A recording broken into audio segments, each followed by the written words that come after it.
Bismillahirrahmanirrahim. Assalamualaikum warahmatullahi wabarakatuh.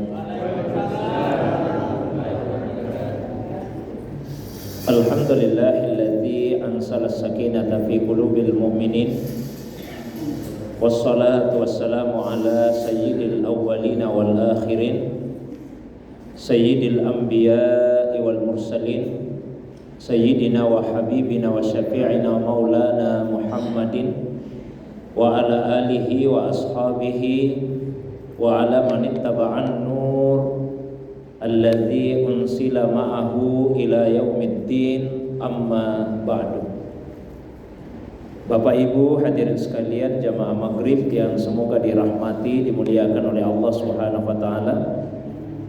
Alhamdulillah, malam ini kembali kita dihadirkan, dipertemukan oleh Allah dalam majelis yang semoga dimuliakan ini untuk sama-sama menambah pengetahuan agama melalui kajian dan diskusi terhadap berbagai masalah agama.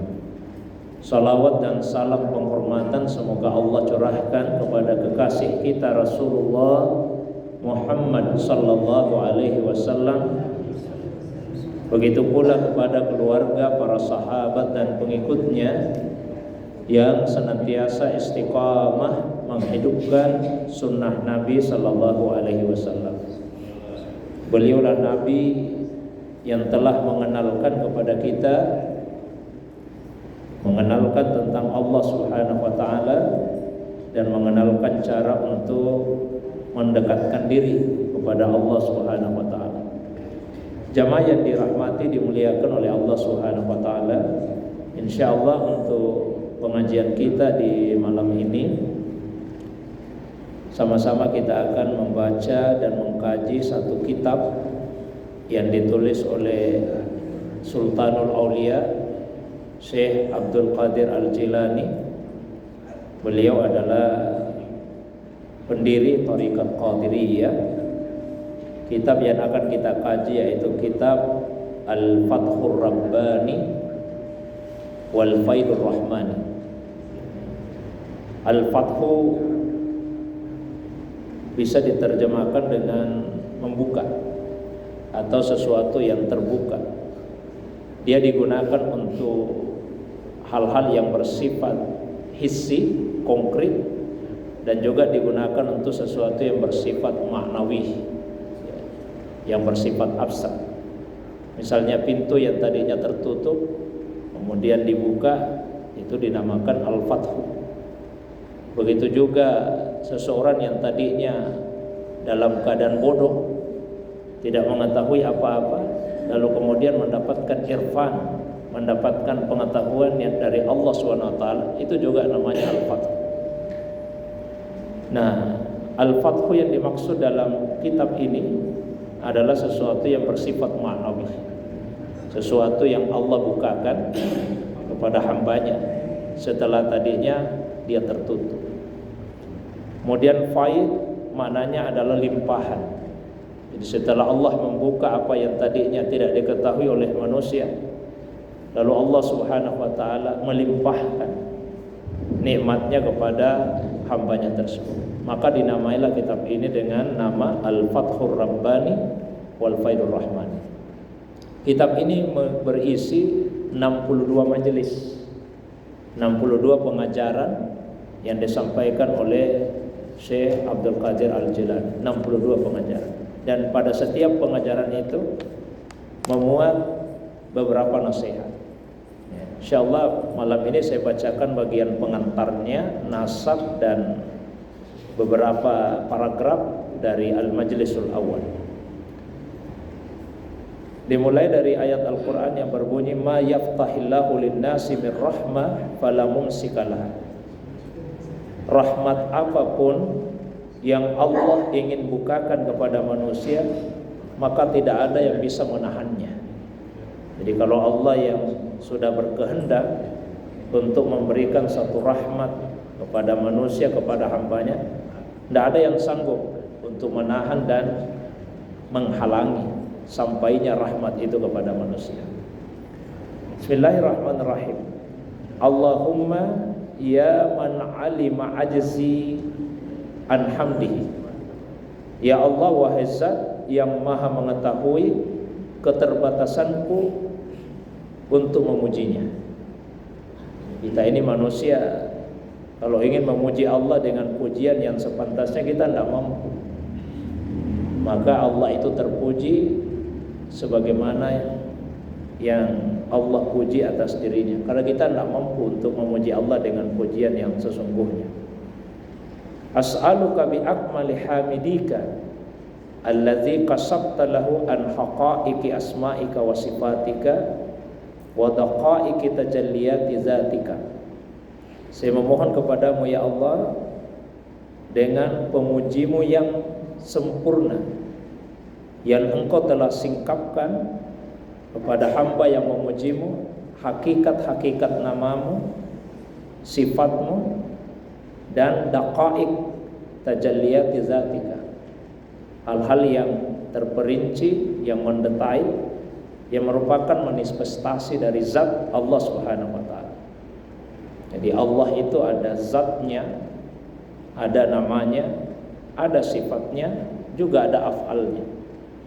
Zat Allah di luar dari jangkauan akal manusia. Maka sejak awal Nabi sudah mengingatkan, jangan memikirkan zatnya Allah, karena akal kita yang sangat terbatas ini tidak akan pernah menjangkau zat Allah Subhanahu wa ta'ala.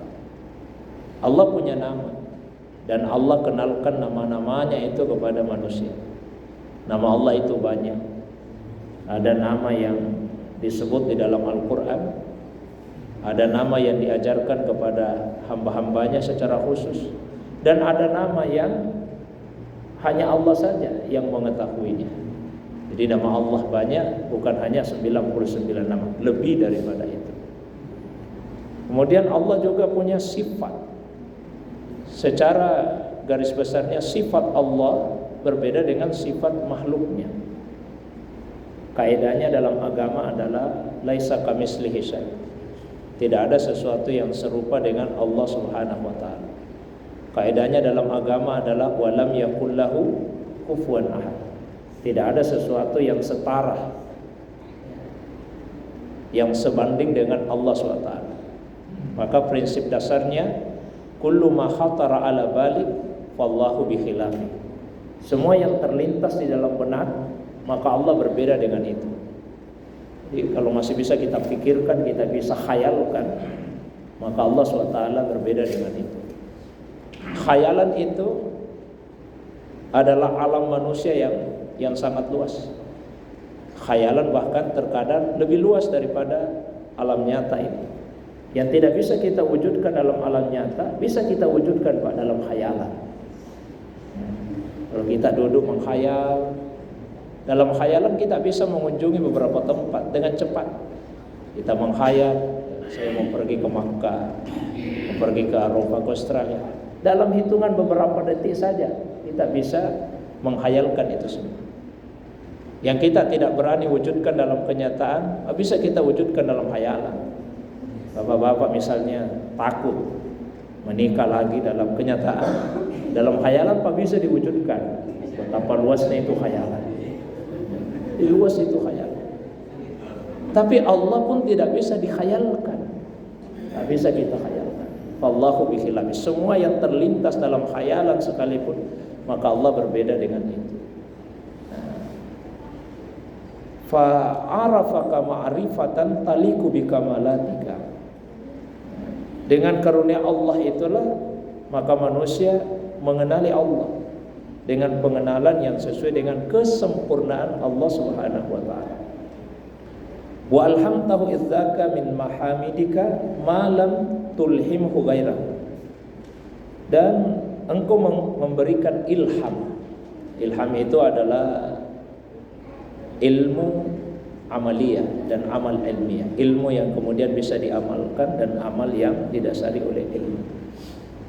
Allah memberikan ilham dengan pujian-pujian yang disampaikan kepadanya, apa yang Allah tidak ilhamkan kepada yang selainnya. Jadi semakin sering kita memuji Allah, semakin banyak pengetahuan yang Allah akan ilhamkan kepada kita. Semakin banyak karunia yang Allah berikan kepada kita. Afdaluz zikri la ilaha illallah wa afdalud du'a alhamdulillah. Seutama-utama zikir adalah la ilaha illallah, dan seutama-utama doa adalah alhamdulillah. Saya bahas bagian keduanya saja. Kalau kita perhatikan sepintas, ucapan alhamdulillah sepertinya bukan doa. Dia pujian kepada Allah. Karena kita tidak meminta apa-apa. Alhamdulillah, segala puji miliknya Allah. Tapi Nabi menyatakan bahwa sebaik-baik doa itu alhamdulillah. Mengapa demikian? Allah sudah janji, la in syakartum la azidannakum. Jika kalian benar-benar bersyukur, saya pasti benar-benar akan menambahkan nikmatku kepada kalian. Wujud rasa syukur selain iktiraf, pengakuan di hati, juga sana' bil lisan, pujian dengan lisan. Jadi kalau ada seorang hamba mengucapkan alhamdulillah, dia bersyukur kepada Allah. Allah janji Allah akan memberikan nikmat yang lebih kepada yang bersyukur itu. Jadi pada saat kita ucapkan alhamdulillah, tersirat di situ satu doa. Kita meminta supaya Allah menambah nikmatnya. Kemudian kama satulhimuhu zalika muda'afan. Sebagaimana engkau ya Allah akan memberikan ilham dengan pujian tersebut yang berlipat ganda. Fi yaumi zuhuri fardaniyati allati yakmalu fiha zuhuri marhariyati. An tusalli wa tusallimu alaihi salatan wa salaman la iqaini bi kamalikal aqdas ala wujudihil amwas. Ya. Allah akan mengilhamkan nikmat yang berlipat-lipat ganda pada hari zuhur, nampaknya fardaniyah Allah yang sempurna, yaitu dengan zuhur, ya, nampaknya mazhariyah Allah SWT, yaitu dengan bersalawat dan mengucapkan salam tentu kepada Rasulullah SAW, yang sesuai dengan kesempurnaan Allah yang Maha Suci pada wujudnya yang termulia. Wa anta umma bima turiduhu min syara'ifi salawatika wa salamika dawair wujudihi al-hissi wa wujudihi al-ma'nawi. Allah SWT akan mengaruniakan secara umum kemuliaan salawatnya, salamnya, ya, karena sebelum kita diperintah bersalawat, Allah duluan yang bersalawat kepada Nabi sallallahu alaihi wasallam. Innallaha wa malaikatahu yusholluna 'alan nabi. Maka ini adalah amal yang mulia. Ya, sehingga ada seorang sufi yang mengatakan, kalau kamu ditanya apa yang Allah lakukan sekarang, jawablah saat ini Allah bersalawat kepada Nabi. Karena di Al-Quran Allah berfirman, innallaha wa malaikatahu yusholluna 'alan nabi. Sesungguhnya Allah dan malaikatnya senantiasa bersalawat kepada Nabi. Allah tidak pernah berhenti bersalawat kepada Nabi. Jadi kalau ada yang bertanya apa yang Allah lakukan sekarang, ya bersalawat kepada Nabi. Kemudian dari situlah muncul eksistensi keberadaan Nabi SAW secara hissi dan juga secara ma'nawi. Karena makhluk yang pertama Allah ciptakan secara ma'nawi adalah ruhnya Rasulullah SAW. Maka kalau Nabi Adam itu adalah bapaknya manusia, Abul Bashar, maka Rasulullah SAW adalah Abu al-Arwah, bapaknya ruh. Wa ma yata'allaqu bihima min alamai al-khalq wal amr, dan semua yang berkaitan dengan dua alam, alam al-khalq, alam penciptaan, dan alam al-amr. Di alam itu ada namanya alam al-khalq, ciptaan, ada alam al-amr. Hatta la tada'ya rabbana ahadan min anbiya'ika wa rasulika wa malaikatika wa salihi ibadika illa wa qad samalahu ta'mimu bizalikal fadlul azim. Sehingga engkau ya Allah tidak meninggalkan seorang pun di antara nabi, rasul, malaikat dan hamba-hambamu yang saleh, kecuali sudah diliputi oleh kemuliaan yang agung, yang besar. Saya tidak usah sarah pembukanya karena saya langsung masuk ke nasihat di majelis pertama. Kemudian zikru nasab Asy-Syaikh Muhyiddin nasab dari Syekh Muhyiddin. Huwa Abu Muhammad Abdul Qadir Ibnu Abi Saleh. Beliau adalah Abu Muhammad Abdul Qadir bin Abi Saleh Musa bin Abdullah Al-Jili. Musa bin Abdullah Al-Jili bin Yahya Az-Zahid Ibnu Muhammad Ibnu Dawud bin Musa bin Abdullah bin Musa bin Abdullah Al-Mahdu bin Al-Hasan Al-Musni Ibn Al-Hasan bin Ali bin Abi Talib radhiyallahu ta'ala anhu. Itu nasab beliau. Beliau adalah keturunan dari Rasulullah sallallahu alaihi wasallam melalui jalur putrinya Fatimah. Ya, Imam Ali menikah dengan Fatimah Zahra, kemudian salah seorang anaknya yaitu Hasan radhiyallahu anhu. Nah, dari situlah nasab dari Syekh Abdul Qadir Al-Jilani. Itu bagian pengantarnya. Kita masuk kepada nasihat yang pertama atau al-majlisul awal, majelis yang pertama. Qala Sayyiduna Asy-Syaikh Muhyiddin Abu Muhammad Abdul Qadir radhiyallahu anhu bukrata yaumul ahad birribat salisa Syawal sanata 45 wa 500. Junjungan kita Syekh Muhyiddin Abu Muhammad Abdul Qadir radhiyallahu an berkata di pagi hari pada hari Ahad di Ribat. Dulu para sufi itu Pak punya tempat-tempat pengajian, tempat-tempat zikir disebut dengan ribat, ya, namanya ribat. Sekarang kita sebut majelis taklim, ya. Dulu disebut ribat. Pada tanggal 3 Syawal, ya, tanggal 3 Syawal tahun 545 Hijriah. Nah, beliau berkata, al-i'tiradu alal haqqi azza wa jalla inda nusulil aqdari mautud dini mautut tauhidi mautut tawakkuli wal ikhlas. Merasa keberatan kepada Allah Subhanahu wa taala al-haq ketika terjadinya apa yang ditakdirkan, itu adalah tanda matinya agama, matinya tauhid, matinya rasa tawakal, dan matinya keikhlasan. Maksudnya apa? Kalau ada sesuatu kejadian lalu di hati kita muncul penolakan, muncul rasa keberatan, i'tirad, sedikit saja muncul di hati seperti itu, maka itu menunjukkan bahwa sesungguhnya agama kita sudah mati, tauhid kita mati, tawakal kita mati, keikhlasan kita mati. Karena pada prinsipnya apa yang terjadi di dunia ini kan cuma dua saja kemungkinannya. Satu, sesuai keinginan. Yang kedua, tidak sesuai keinginan. Kalau kejadian tersebut sesuai keinginan, ya kita akan merasa senang menerimanya sesuai keinginan. Yang masalah kalau kejadian itu tidak sesuai keinginan. Banyak manusia yang kemudian merasa pada saat kejadian tersebut tidak sesuai dengan keinginannya, ini tidak baik, ini buruk, maka muncullah penolakan dalam dirinya. Padahal sebetulnya tidak ada sesuatu yang buruk, semuanya itu baik. Karena yang menentukan baik atau buruknya sesuatu bukan kejadiannya, bukan peristiwanya.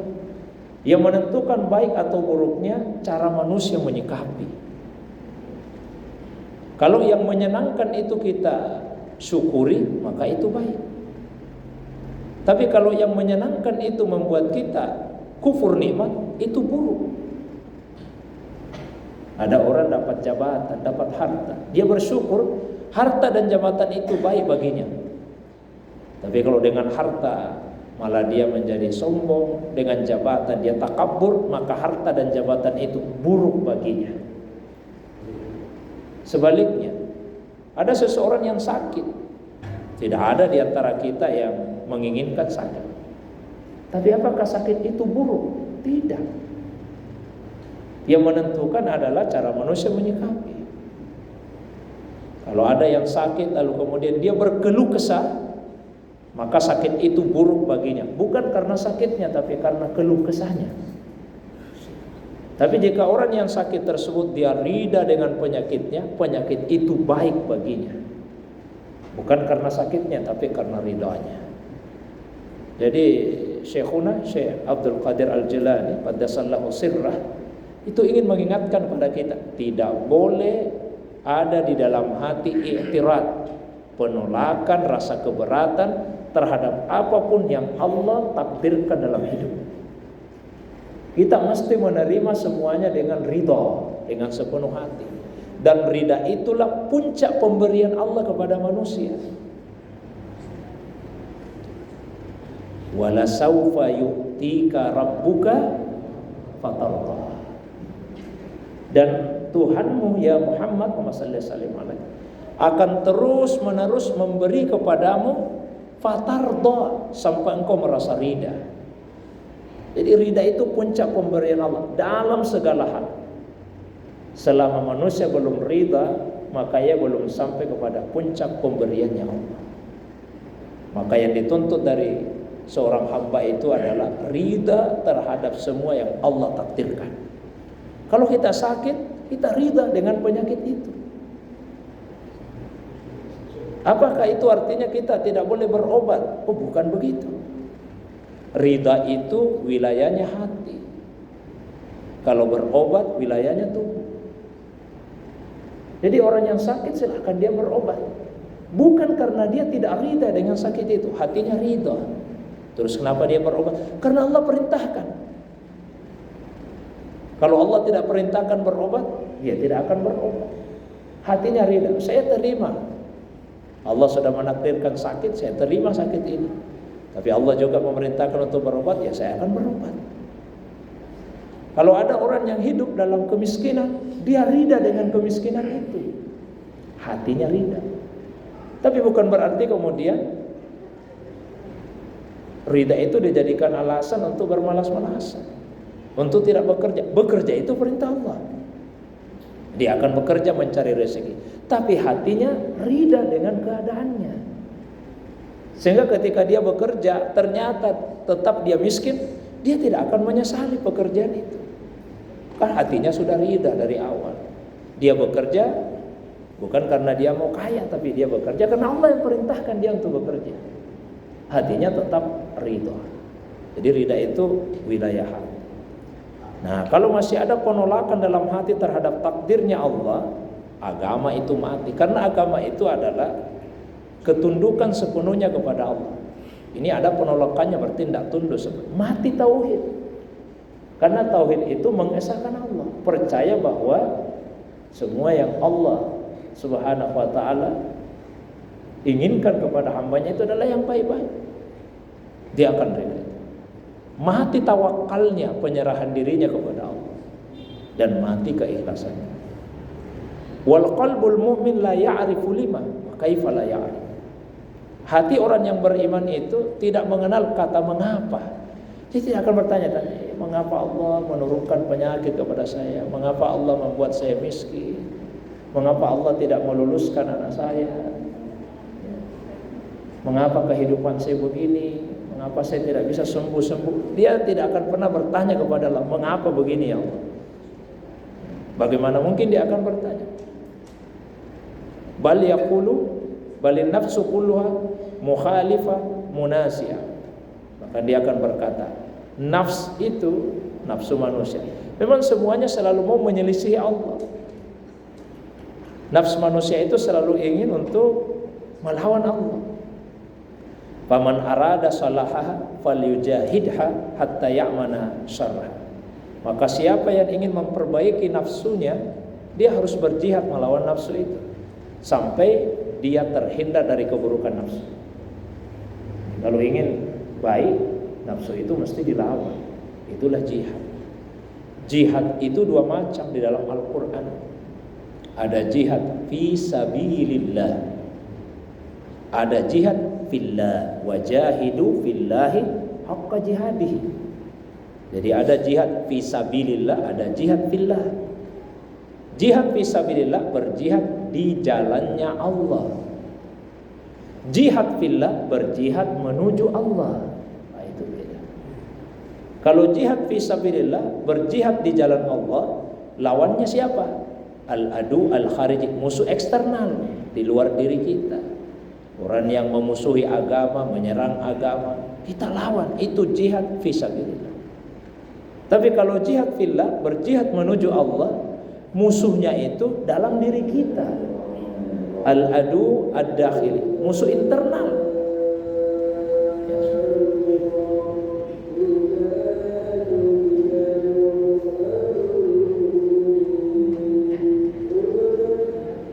Jadi musuh kita itu di dalam diri. Al-adu ad-dakhili, musuh internal, nafsu kita. Itulah jihad fillah. Sehingga di dalam sebuah hadis, sanadnya memang dhaif tapi matannya sahih. Diriwayatkan bahwa Nabi bersabda, raja'na minal jihadil asghar ila jihadil akbar. Kita telah kembali dari jihad yang lebih kecil menuju kepada jihad yang lebih besar. Jihad yang lebih besar itu adalah jihadun nafs, berjihad melawan hawa nafsu. Itu yang lebih berat. Mengapa demikian? Kalau menghadapi musuh eksternal di luar diri, seberapa lama pun musuh itu dihadapi pasti akan berakhir. Mau berhari-hari, berminggu-minggu, berbulan-bulan, bertahun-tahun, ada akhirnya. Tapi kalau kita berjihad menghadapi hawa nafsu, tidak ada akhirnya. Selama kita hidup, seumur hidup, nafsu itu akan terus-menerus hilang. Nah, itu lebih berat. Nah, jadi dengan berjihad melawan nafsu, kita bisa terhindar dari keburukan. Kullu hasarun fisar. Karena nafsu itu keburukan dalam keburukan. Fa idza juhida, maka ketika nafsu itu sudah dilawan, watma'annat, lalu akhirnya dia tenang. Sarat kulluha khairan fi khairin, berubahlah nafsu itu menjadi kebaikan dalam kebaikan. Tasirun muwafiqatun fi jami'it ta'at wa fi tarkil ma'asi. Maka nafsu kemudian akan selalu serasi sesuai dengan semua ketaatan dan meninggalkan semua maksiat. Fahina idzin yuqalu laha, maka ketika itulah akan dikatakan kepadanya, ya ayyatuhan nafsul mutmainnah irji'i ila rabbiki radiyatan mardiyah. Wahai jiwa yang tenang, kembalilah kepada Tuhanmu dalam keadaan ridha dan diridai. Maka para ulama kita itu menguraikan, nafsu itu ada martabatnya, ada tingkatan-tingkatannya. Paling rendah namanya adalah nafsu ammarah bisu. Wa ma ubarri'u nafsi inna nafsa la ammaratun bisu. Kalau nafsu kita berada di level ini, dosa terus yang dilakukan, maksiat terus, dan tidak ada rasa penyesalannya. Ada orang Pak berbuat dosa, dinikmati dosanya, dia nikmati dosanya, tidak ada rasa menyesalnya sama sekali. Itu nafsu ammarah bisu. Meningkat sedikit, nafsu lawwamah. Wala uqsimu bin nafsil lawwamah. Oh, naik nafsunya, nafsu lawwamah. Ada laumnya, ada celaannya. Dia masih belum bisa menahan diri untuk berbuat dosa, tapi ketika dia berbuat dosa, dia sudah mencela dirinya. Kan biasa Pak, kita melakukan kesalahan tapi kita merasa juga, kenapa saya melakukan yang seperti ini? Cuma tidak mampu kita tahan diri. Nah, itu nafsu lawwamah. Naik lagi nafsu kita tersebut, sampailah dia kepada nafsu mutmainnah. Tapi sebelum ke nafsu mutmainnah, dia melewati satu fase sebentar saja namanya nafsu mulhamah. Wa nafsi wa ma sawwaha fa'alhamaha fujuraha wa taqwa.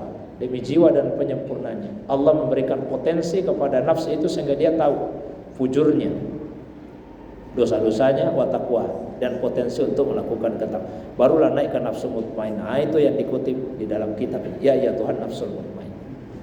Sudah tenang beribadah Pak, zikir. Ya. Naik lagi menjadi nafsu radiyah, yang selalu ridha dengan ketetapan Allah. Tidak ada lagi iktiratnya, tidak ada lagi penolakan di hatinya. Tidak ada penolakan itu. Sehat sakit sama saja baginya. Kaya miskin sama saja baginya. Dia dipuji orang, dicela orang, tidak ada bedanya baginya, sama semua. Karena yang dia cari ridhanya Allah. Pada akhirnya karena dia betul-betul sudah ridha kepada Allah, maka mardiyah, naik nafsunya, dia yang diridai oleh Allah. Puncaknya nanti adalah nafsu kamilah, nafsu yang paripurna. Saya kira itu dulu pengantarnya Pak ya. Nah, seperti biasa saya berikan waktu yang agak lapang kalau ada yang ingin ditanyakan, didiskusikan. Baik yang berkaitan dengan pembahasan kita, ini baru satu paragraf saya baca, atau masalah agama yang lain di luar dari apa yang saya sampaikan, saya persilakan pada jamaah sekalian. Silakan.